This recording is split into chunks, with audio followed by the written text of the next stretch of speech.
Welcome to 3 Minutes with Pastor Mike. It's going to be a weekly download of prophetic insight for the right now. Each Wednesday night at 6:30, I'll be dropping a short teaching on a remarkable current event or occurrence that believers who long for the appearing of our Lord should be made aware of. And these 3 minutes with Pastor Mike is really a companion piece that accompanies a weekly call to prayer and fasting. We're fasting from sunset on Tuesday to sunset on Wednesday, and this 3 minutes with Pastor Mike goes hand in hand with that. This is a call to prayer and fasting for our nation, for the churches in our area, for the body and bride of Christ. We're praying for renewal. We're praying for revival and outpouring, awakening. We're praying for protection over our nation, prosperity, influence, power, blessing, favor. We are praying all of those for America and for the church. The church, the bride of Christ, has been a victim, in my opinion, of domestic abuse of late.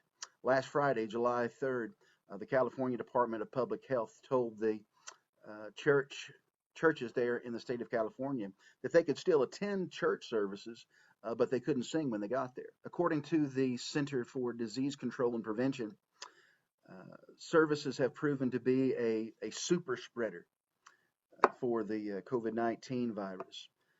However, the nationwide protests that are going on seem to be exempt from spreading the COVID-19 virus. So it appears to me that the gravy for the goose is not gravy for the gander. Speaking of protesters, it got ugly outside of Grace Baptist Church in Troy, New York, recently as a Black Lives Matter activist, triggered by the church's AR-15 giveaway, fought with church members, blocked the doors of the church. Things got ugly, and I'll include a link in the in this description so you can go look at that.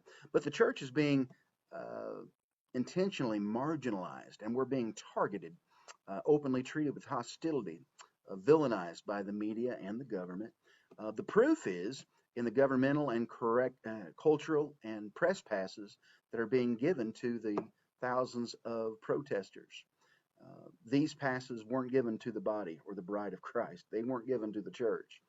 Uh, those of us who have chosen to regather have found that even within our own church families, there's a disagreement and open hostilities on how we open, mask or no mask, when we open. Do we open only when a vaccine is here or a treatment or a cure for this virus occurs? But the most detrimental question the church has to answer is not when or how, but why. And I'll tell you why. Because lots of church people are saying, well, I can sit at home and watch TV. I don't need to go down to the church. I don't have to go to the physical building. After all, the people are the church anyway. And that's right. So what happens when Christians don't want to go to church or don't want to keep going to church and the unchurched don't want to start going to church? What happens? 2 Thessalonians chapter 2, verse 1 through 3 says, brothers and sisters, we have something to say about the coming of our Lord Jesus Christ and the time when we will meet together with him. Do not become easily upset in your thinking or afraid if you hear that the day of the Lord has already come. Someone may say that this in a prophecy or in a message or in a letter as if it came from us. Now, the next verse is where I want you to pay attention. Do not let anyone fool you in this way, that the day of the Lord will not come until the turning away from God happens, and the man of evil, who is on his way to hell, appears. In the end times, there will be a turning away from God. The original language has the words he apostio, which is often translated the apostasy. But I think a better translation is the turning away.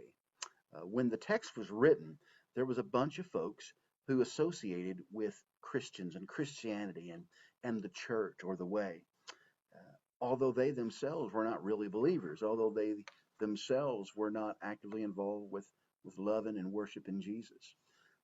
So when the government went after the Christians or the churches 2,000 years ago, when this text was written, those who were only associated with Christians, those who were only marginally connected with the church, they left.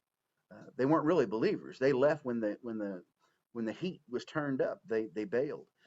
But when the persecution started and the prosecution started, those who only had casual associations, or if you're thinking in country club terminology. Only those who had social memberships in the church, they left when things got tough.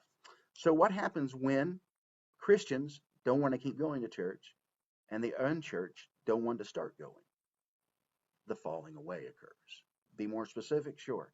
It looks like empty churches during a time such as this, which is why we are praying and fasting. It's why the church is standing in the gap for our nation. We are fighting a spiritual battle for the soul of our country, our county, our city. Won't you join us? Join us in praying and fasting next Tuesday from sunset Tuesday to sunset on Wednesday. You can support the ministry of this church with your prayers or financially. Go to chesterfbc.org.